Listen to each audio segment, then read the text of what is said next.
Welcome to the WP Builds podcast, bringing you the latest news from the WordPress community. Now, welcome your hosts, David Wormsley and Nathan Wrigley. Hello there and welcome once again to the WP Builds podcast. You have reached episode number 343, entitled, Is Browser Interoperability a Threat to Page Building? It's a catchy title. It was published on Thursday, the 28th of September, 2023. My name's Nathan Wrigley, and I'll be joined in a few minutes by my good friend David Wormsley to have that chat. But first of all, a few bits of housekeeping. The first piece up is to say a big thank you to anybody who in any way connected with the Page Builder Summit that happened last week.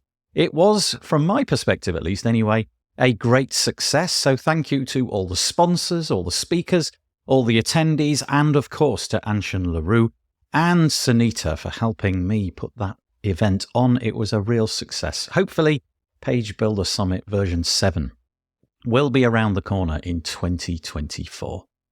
The other thing to mention that no sooner have we finished one thing than we're on to another. Black Friday is coming. It's a little bit of time away, and that's why I'm mentioning at the moment that if you have a deal or a product or some service that you want to have on the WP Builds Black Friday page, well, I'm at this point taking submissions. So if you want to, for free, list your product or service, head to wpbuilds.com/black. That's wpbuilds.com/black, and you'll see an add your deal button. Click that and it will take you to our form where you can submit your deal and hopefully at that very busy time of year, get your product or service in front of to say it modestly, a very, very well-attended page.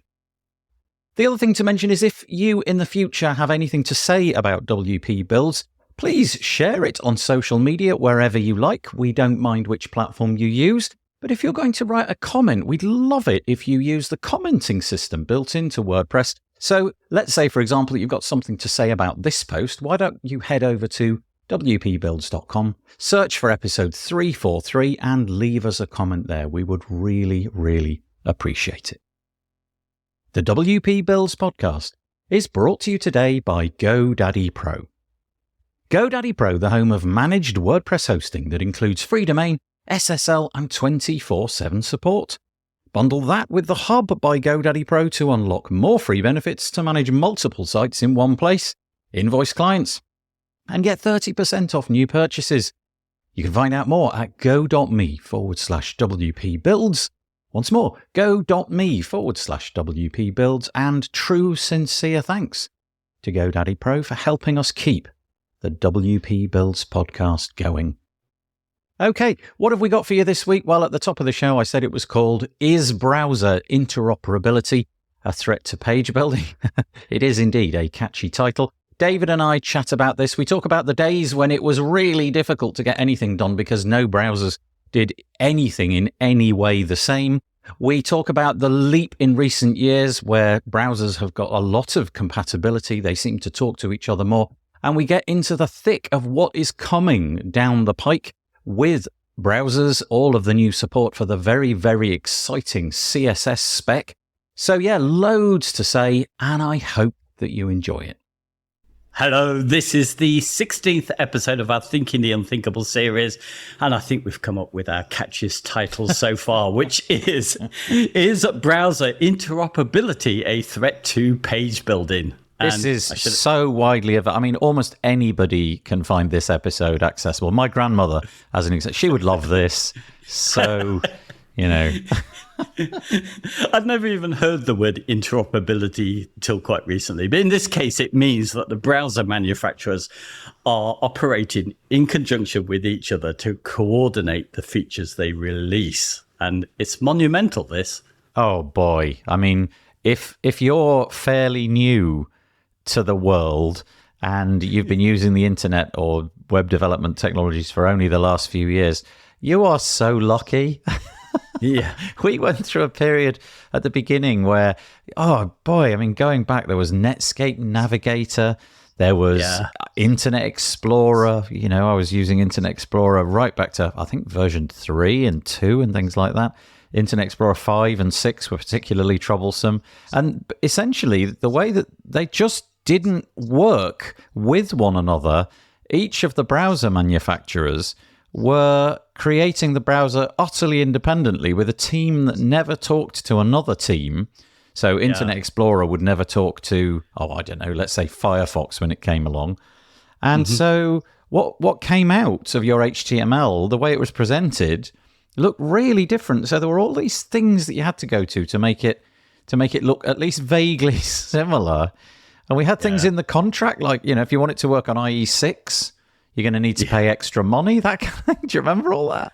Yeah, I mean, and the problem is still there to a certain extent. I mean, I think since 2019, apparently Google, Firefox, and Safari have come together to solve this developer frustration of not knowing what they can implement when and if ever. And, someone who, I think she works for Google, Rachel Andrew. I always want to call her Julie Andrews, so I think every time. But she's a wonderful. I think she's from Yorkshire, actually. Have you ever all heard the best speak? people are, David. I know. Yeah.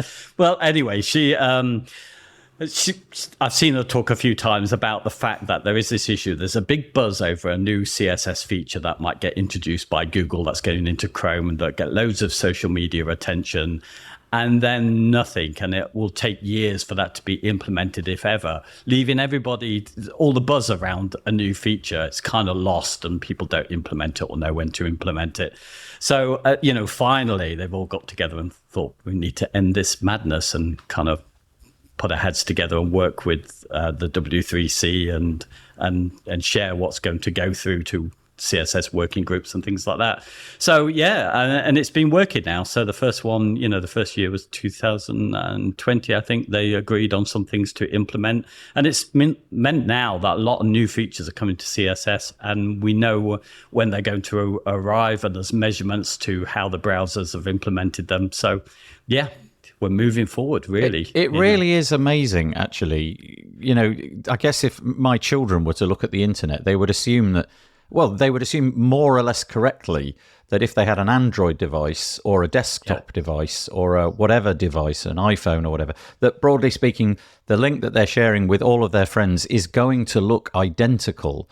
But that really genuinely wasn't the case. IE6, for example, I think it was IE6, didn't support transparency in images. And this, you had to come up with all these JavaScript kludges to make things like that work. Now, more or less everything that you're going to need, I would say 95+% of anything that you're likely to deploy on a website will be supported without you needing to look it up. It's only these new edge case things, which we'll probably get into a little bit later, that you need to be concerned about whether or not that's supported across the board. But broadly speaking, it's plain sailing these days. How lucky we are. It is better. I've been in those. If you had those sort of situations, because people don't know that their experience is different on different browsers, do they? So, and clients, I've had this before where the managing director, just as we've released something, says it's not working on their browser in the way that they expected. And I've had to waste a whole day that's not been paid for to try and correct something because this person is using this old browser and hasn't updated. Yeah. But they're the head of the organization. It's so hopefully, I mean, a lot of the new stuff that's coming. There's a lot of things that have been going on with this. Not only do we have this working together, and I don't understand it, but certainly there's been advances in what the browser can actually do now. So there's an awful lot of stuff that can go on the list that browsers are now able to do, which couldn't do before in terms of manipulating the DOM and how it does that.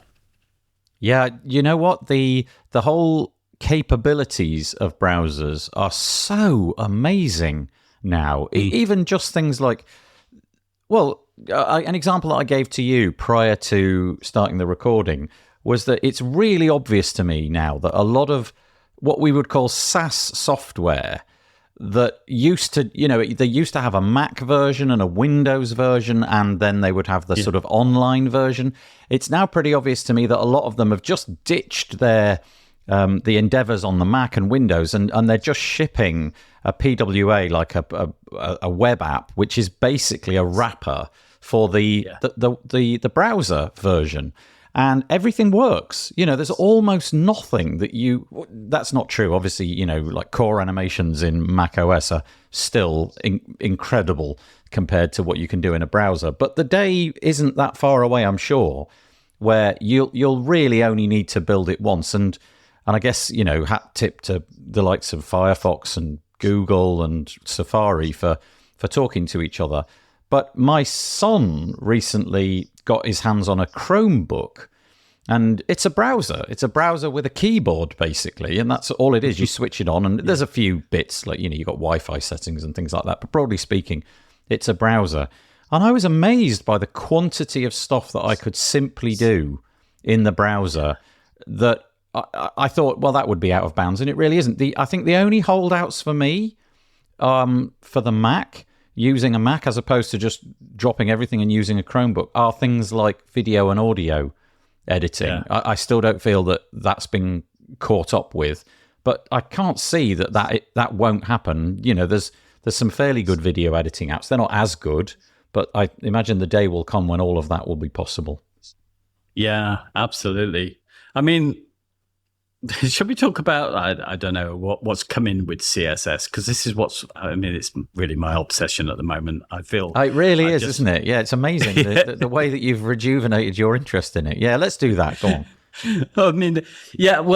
There's so much stuff. A couple of people who I now follow, and they both actually work again for Google, Adam Argyle and a woman called Una Kravitz, two people, and they both, and I agree with them, it does feel like this. For Adam Argyle, he says he sees where CSS presently is in a similar position to the boost that JavaScript got when it moved to the ES6 and what you can now do, all the stuff that people have got excited about with React and things like that, the stuff that you can now do without needing PHP or something in the browser.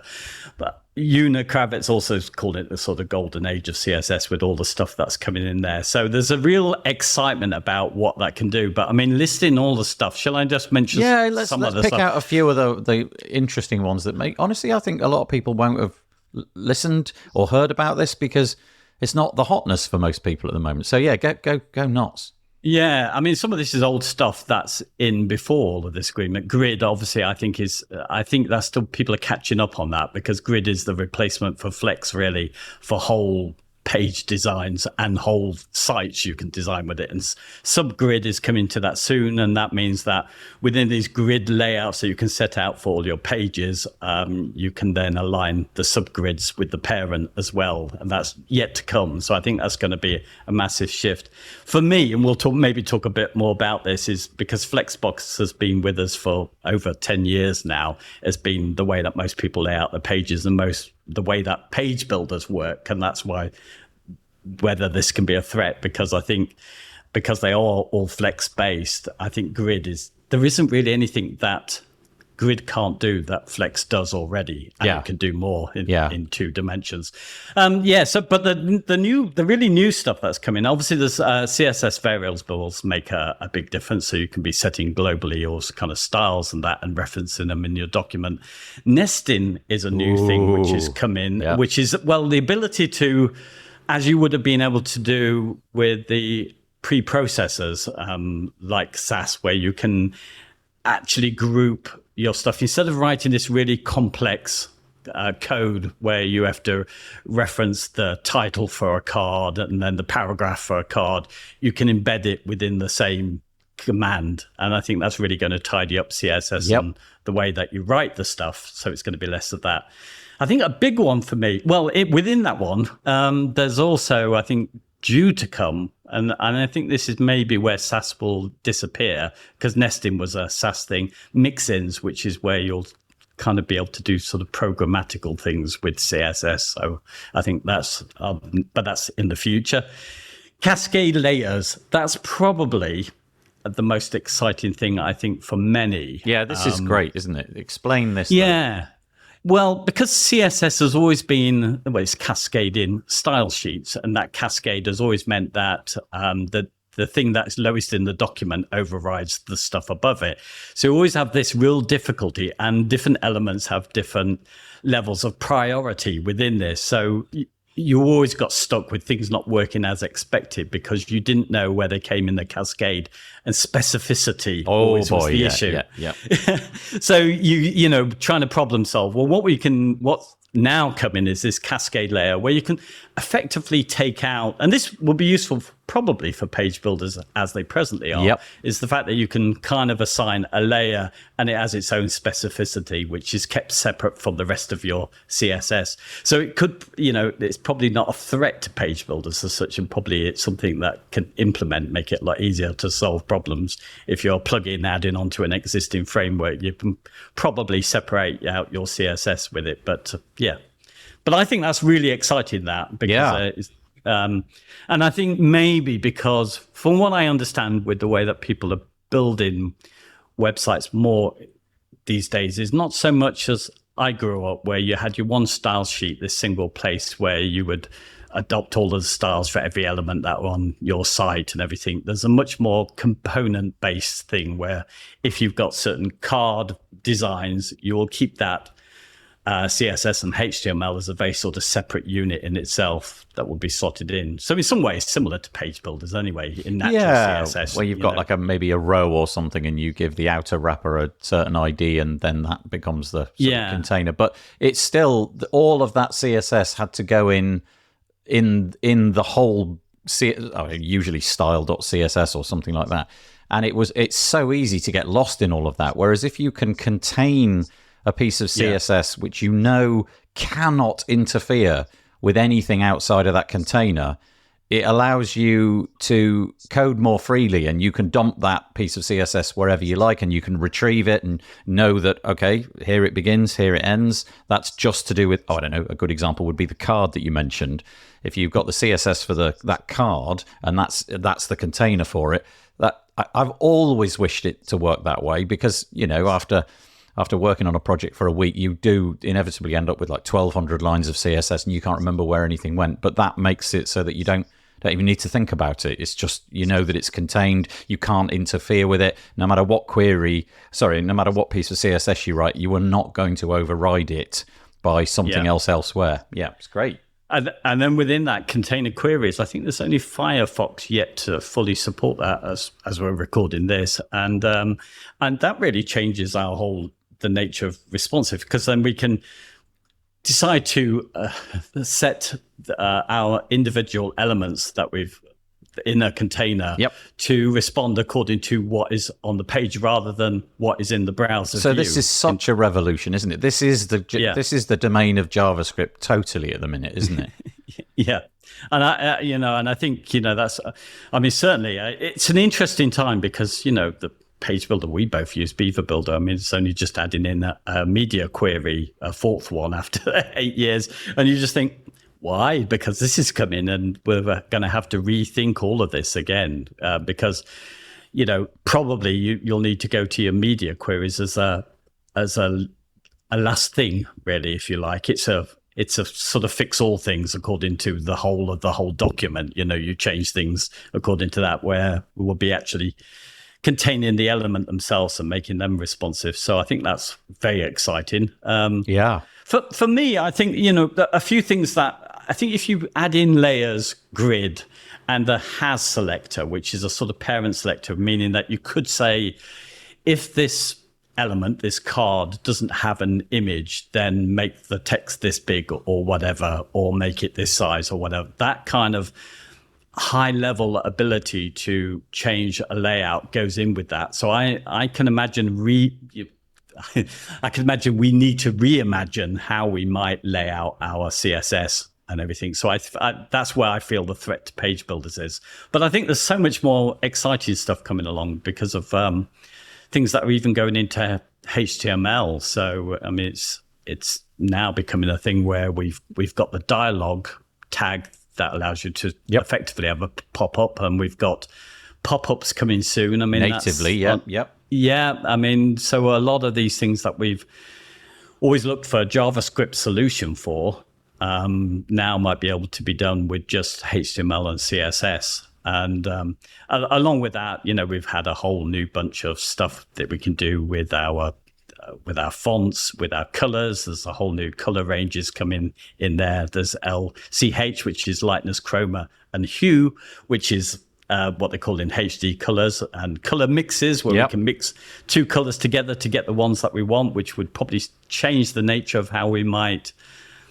It's interesting, actually. I was just looking at a theme that had come out recently. It was Brian Gardner from Frost, and he was looking at this color scheme thing that you lay out, where it's taken from Tailwind, where you have different, if you like, different gradients of one particular color that you can use. And I just thought, color mix is going to change all of that, because you'll start to make your CSS, because you can overlay it and change things with that. So much is changing. Don't know where to. Yeah, I mean, and also in the show notes, I'll probably copy and paste what you've written in our little preamble show notes. There's so much more than that, isn't there, as well? All sorts of things about images and drop downs and the ability to, I don't know, things like, well, put it this way, there's just absolutely loads of new stuff. And I'm kind of willing to bet that if you've been using a page builder for any length of time, you've probably become pretty much disinterested in CSS, because you didn't need to know any of it. And yet we're on the cusp of an era where you're going to be able to do so much more with CSS, like you said, almost like akin to JavaScript, that it's quite possible that CSS as a career will become a totally legitimate career again. If you're a CSS expert, goodness knows how you'd truly manage that, given the weight of CSS there is to learn. But all of these new innovations means that you'll be able to achieve really cool and complicated looking things on a web page purely with CSS. And in the past, this would have either been just forget it, or it was JavaScript. No longer. Your skills are going to come in high demand. Yeah. You mentioned earlier that you've got this impression, and I think, well, I don't think, I agree that at some point, grid as opposed to flex is going to become the dominant way of doing things, almost to the point where grid wins the war of how to lay things out on a web page. But why is that incompatible with page builders? What is it about grid that makes page builders look at it and go, no, we can't actually do you, can we? Well, I think, I mean, if a page builder was made with grid these days, and I saw it, I mean, when this goes out, this will probably be old news, but I did see that the implementation, I think, of Elementor's grid on there meant that you weren't dragging and dropping, which is Flex is designed for, isn't it? Right, so right. Within it's one dimensional, so you can take a row at a time. And if you drag a new column into that row, then everything adjusts and squashes up to allow this new column to come in. And that's AKA Flex. Works. Yeah. Yeah. Where grid is just set, so you have to know. So, but they've already done that in a way. I noticed someone was complimenting how you added the new content to the grid layout. And I thought, well, that's how a new page builder would be reimagined if Flex never existed, I mean, if you think about it, there is no real reason why Flex, there's nothing that grid can't do that Flex already does. It's just that this works in 2 dimensions. The only scenario where you need flexibility when somebody else doesn't know what needs to be on the page. So the obvious solution that when people say when to use Flex and when to use grid, almost everybody states the menu bar, and you want to add in through your system a new menu that's going into the navigation on the top there. You want everything to adjust so everything budges up to make room for the new thing. Right.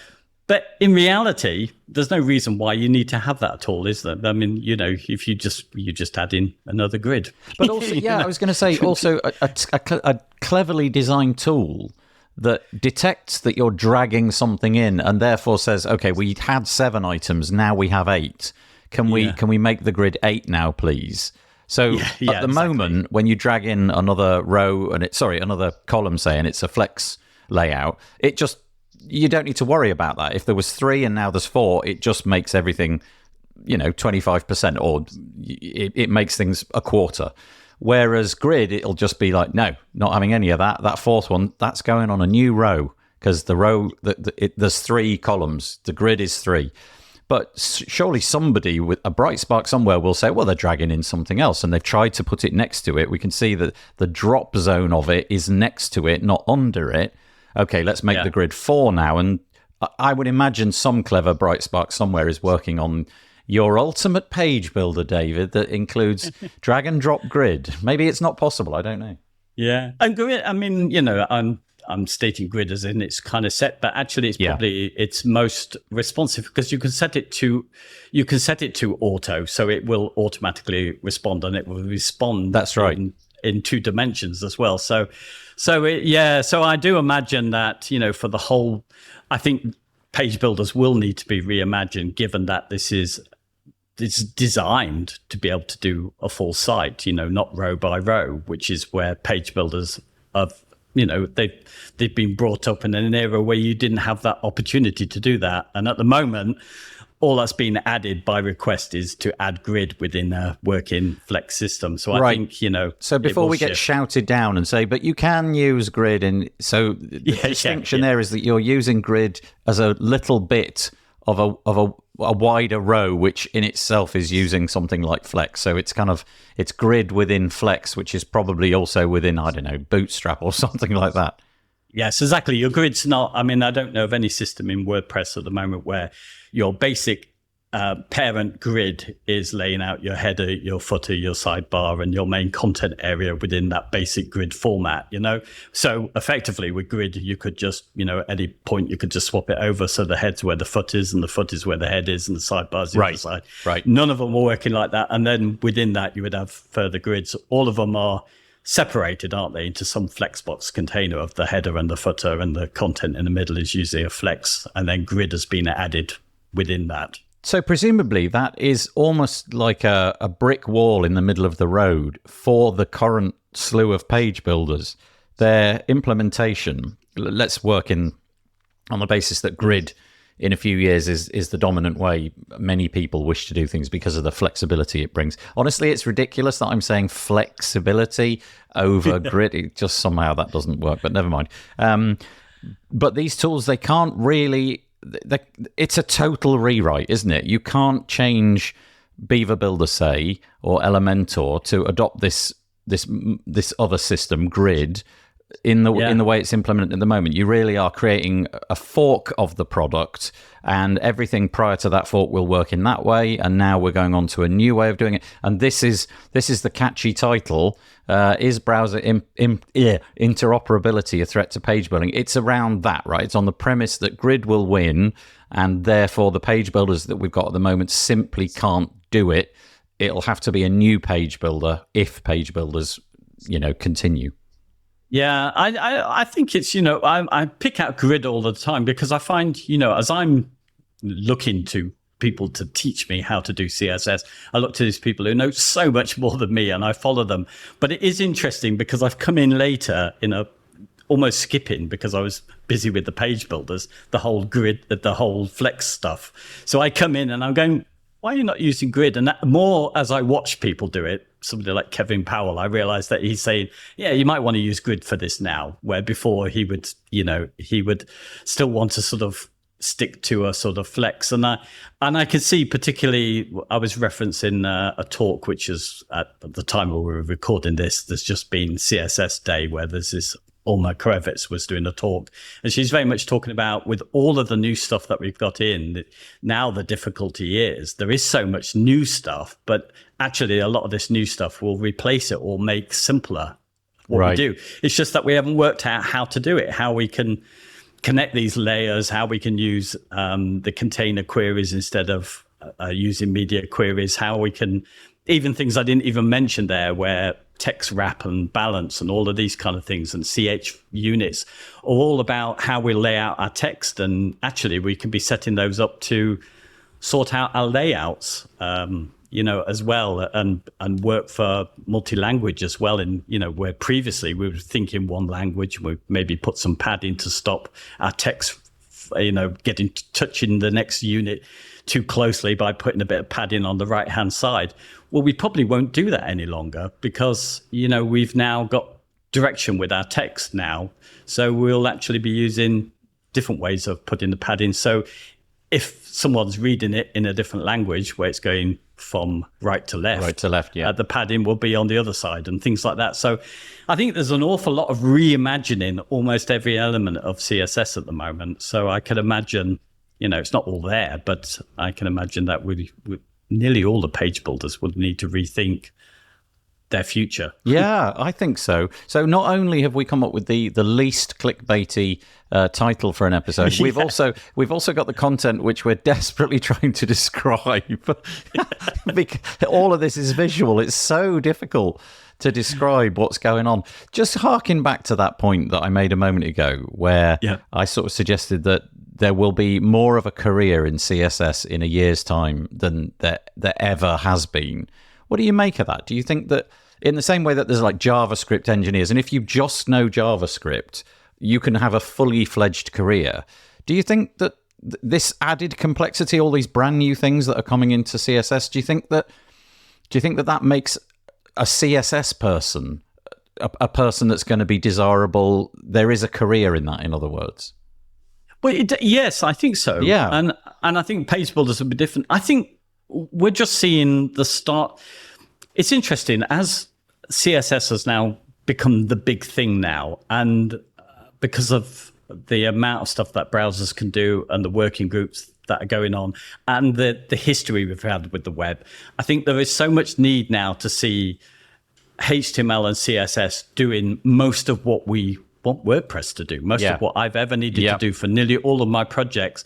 And I think there was a moment, and this is where I sort of disagree with the future, where WordPress went with it jumped on the JavaScript wave. And that was when we had React, where effectively you could manipulate the DOM by putting it in JavaScript, and then your HTML and CSS sat within that. And I think there's a bit of a movement against that at the moment, where JavaScript's going, for most of what people need, they're not building Facebook, they're not building an active membership site where things need to move around.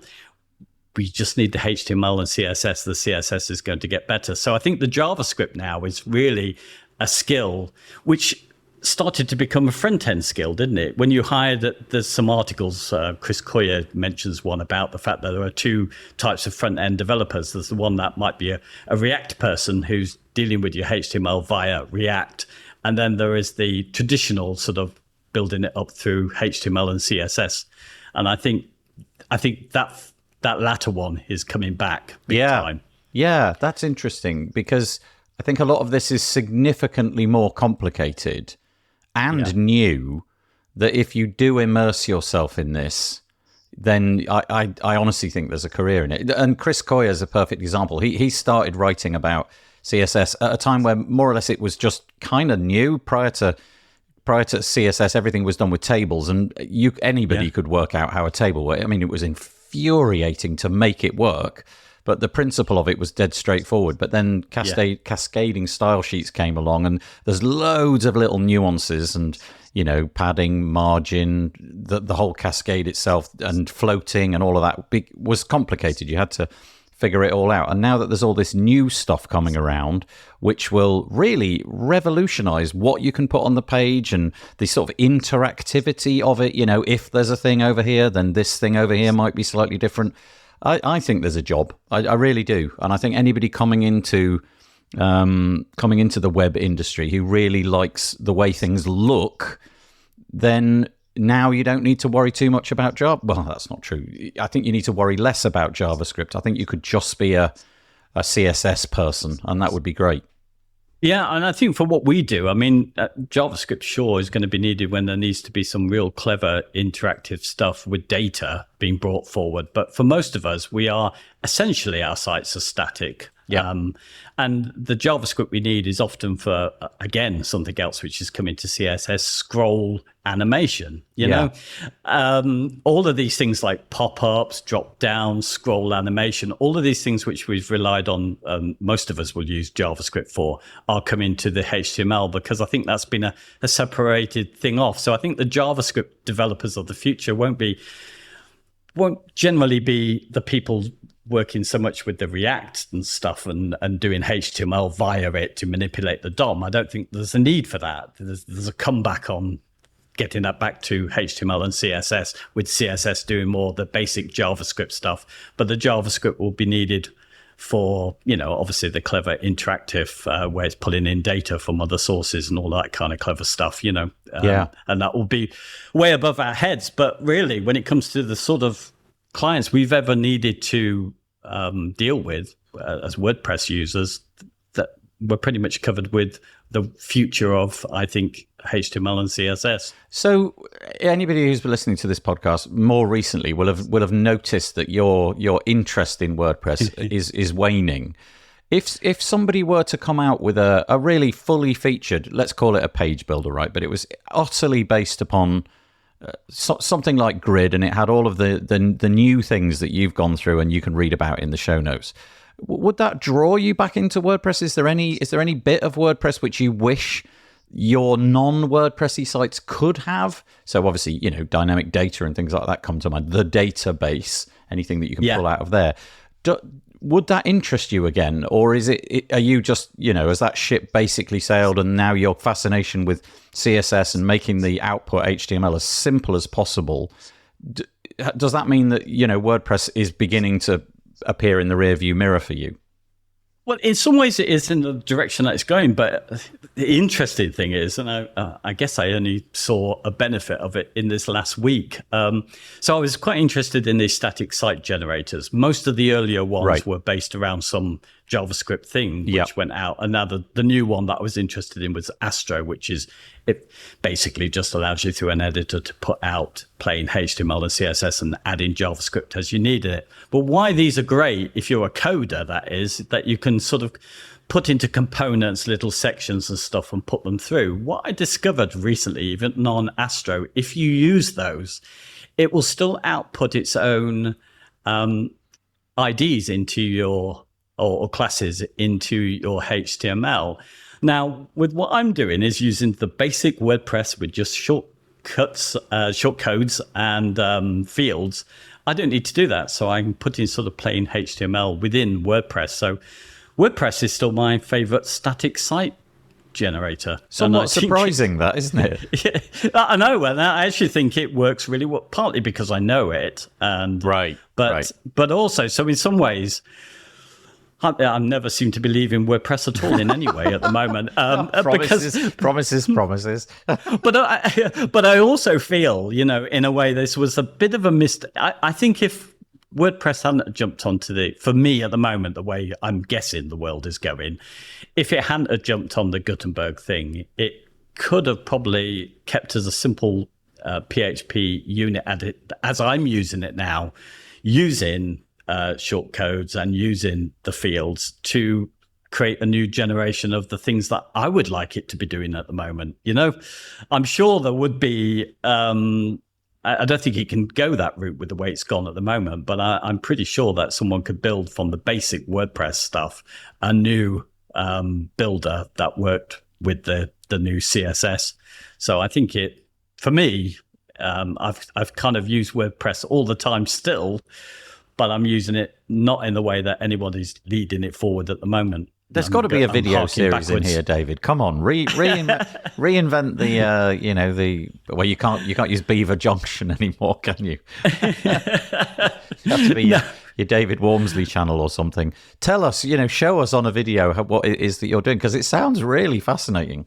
Well, I did a video that I put up, which was just showing how I'm using WordPress as a static site generator, which was an early thing. But I wish I was cleverer with this stuff, because I can see, I can see there will be a new wave. So a new wave of people, I think, who will just see it differently. I think I think the Gutenberg thing definitely came in with the excitement of, wow, what we can do with JavaScript these days and React.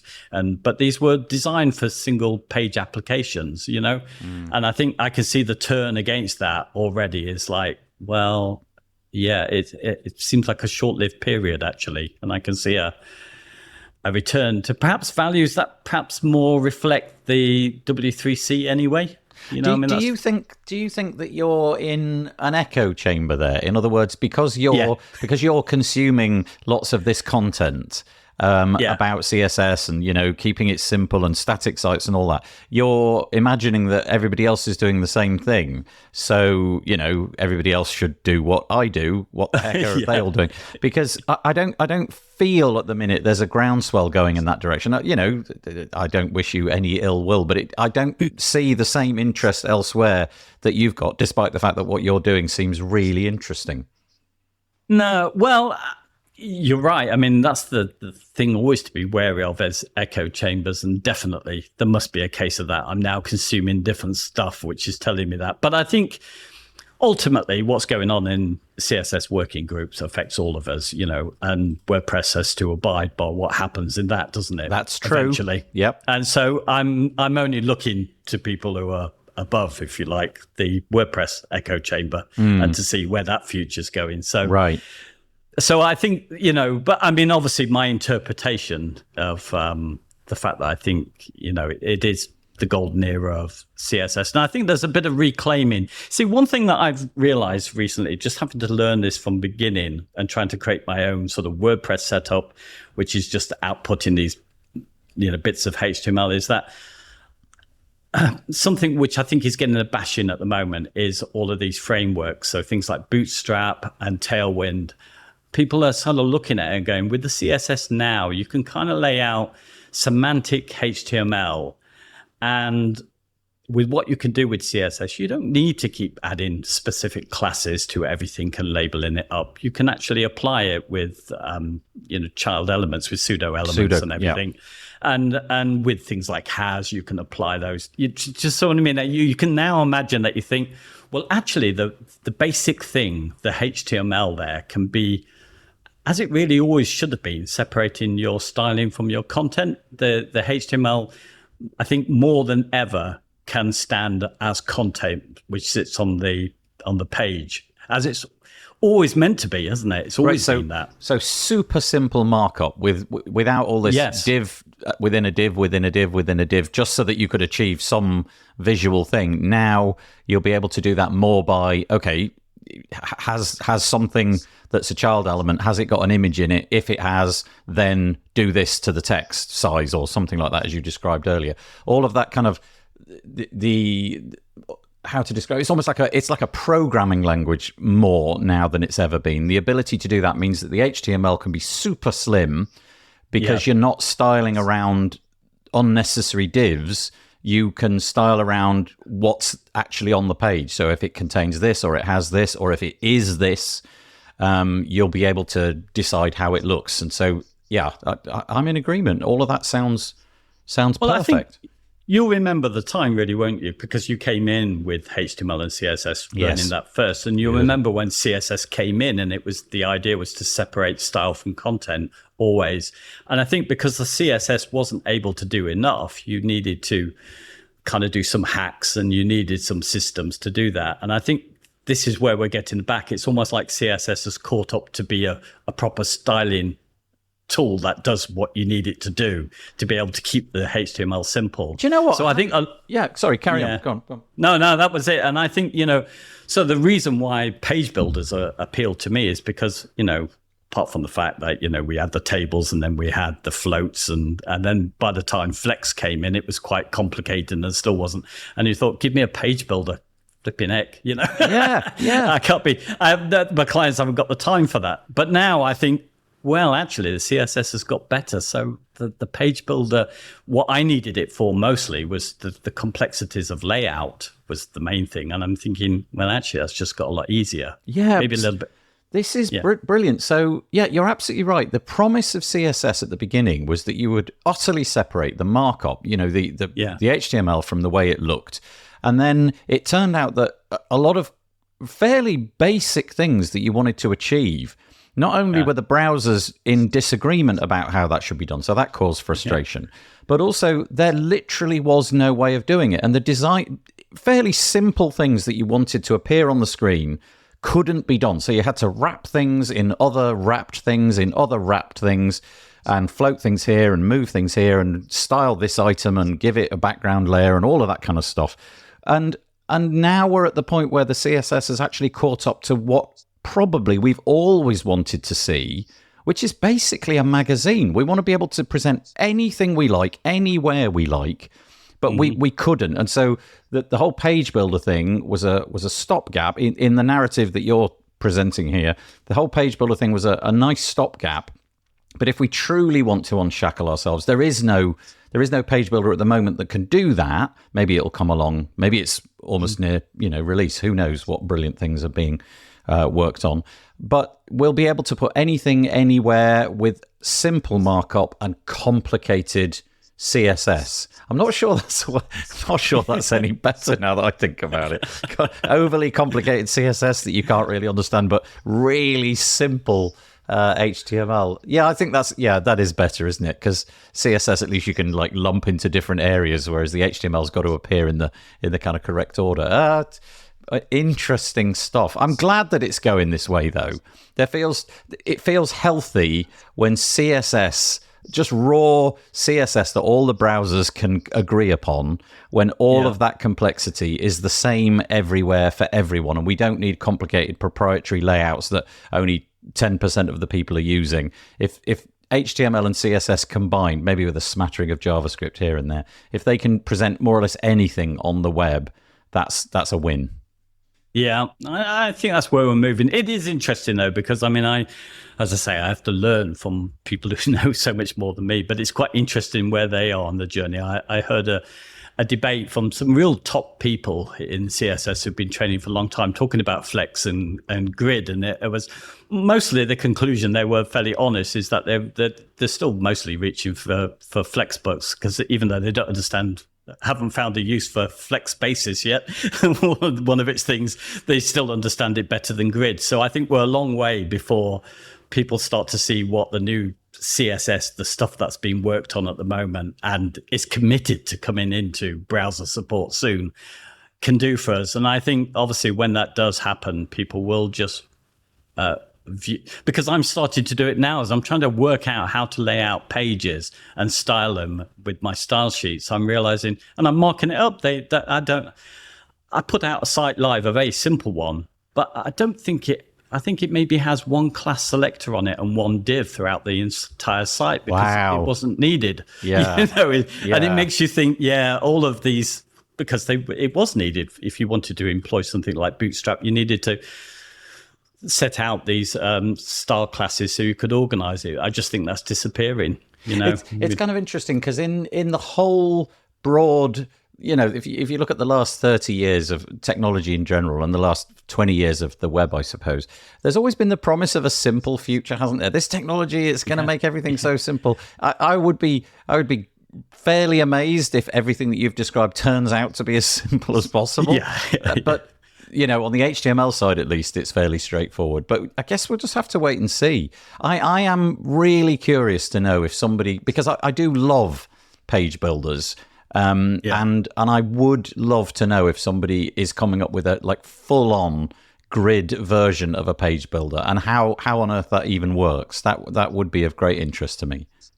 Webflow have actually done it, but I think effectively you put it in a Flex or a Grid mode. But I think Webflow is the only one I know of that's a page builder that fully supports a Grid layout. But again, although it gives you some easy ways to sort of align your grids at where you're using them, I think it's I make it sound easy, Grid. There's a lot of, understanding what's behind it, and how you might want to use it in certain circumstances. But they've got a different audience that it's not made. But I really can see, particularly if what is very popular at the moment is presenting, if you like, templates you can adjust to your needs. And I can just almost see the future of it. I can almost grasp it, even if I can't put it together myself, where you just think, yeah, you'll be able to lay these things out with all of this new technology and turn that into a much easier to understand page builder that was very, very clean code, I think.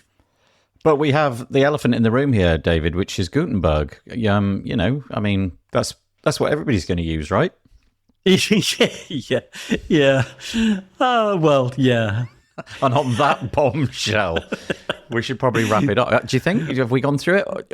We have, yeah. I think that's all we can say on it, yes. All I would say is that David put a lot of thought into the show notes. He really spent ages, and there's dozens of links in there that we haven't managed to cover, and actually loads of concepts that we haven't managed to cover. So I will endeavour to get all of that into the show notes. I don't know if I'll include your images of your markup because no, please don't. Yeah, but it's good. It's nice and clean. But okay, so have a look at the show notes. There's loads more to be said there. But we'll be back next week. We won't. We'll be back in 2 weeks. We haven't decided on the topic. We've got 5 to pick from, I think. Oh, good. But yeah, we'll be back in a couple of weeks. That was fascinating. I enjoyed it. Long live CSS. Vive la CSS. Okay, see you in a couple of weeks. Well, I hope that you enjoyed that. Always a pleasure chatting to my good friend David Wormsley about these things. He certainly does know a lot about HTML and CSS. His new direction in things certainly seems to be forcing him to gather some new knowledge. So really interesting conversation about what it means for browser compatibility in the future. As I said at the top of the show, if you've got any commentary, please head over to wpbuilds.com and leave us a message in our commenting system. Search for episode number 343. And you'll find it there. Also, a quick reminder about our Black Friday deals page. If you've got a product or service that you want listed, head to wpbuilds.com/black and find the Add Your Deal button and go and add your deal. The WP Builds podcast is brought to you today by GoDaddy Pro.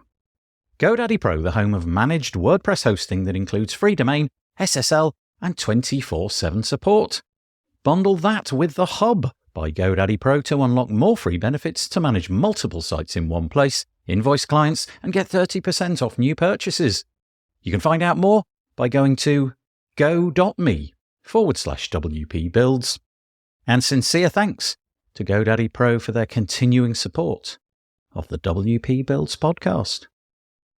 Okay, we'll be back next week. As it was a chat with David, next week we will have an interview, so hopefully we'll see you for that. We've always got our This Week in WordPress show live every Monday. You can find it at wpbuilds.com/live.